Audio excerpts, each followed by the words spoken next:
আমরা কেন সৌদি আরবের কথা বলি? কারণ ইবাদতের সুন্দর পরিবেশ আমরা সেখানে পাই। যারাই সেখানে গিয়েছেন তারা দেখেছেন ইবাদত করতে যে মজা, সেটা সৌদি আরব সরকার সেই পরিবেশটা তৈরি করেছে।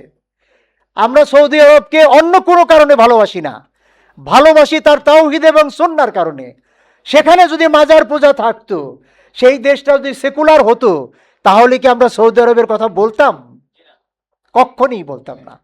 কিন্তু বিলাদুল হারামাইন, বিলাদুর রসুল, এই দেশটাকে মহাব্বত করতে হবে, এই দেশটার জন্য দোয়াও করতে হবে, এই দেশের যাতে শক্তি বৃদ্ধি হয় তার জন্য দোয়া করতে হবে। এই দেশটা তো উম্মতের রইস, তারা যাতে যথাযথভাবে দায়িত্ব পালন করতে পারে সেইটা আল্লাহ তাদের যোগ্যতা দক্ষতা আরো বাড়িয়ে দিন, এই দোয়া করতে হবে।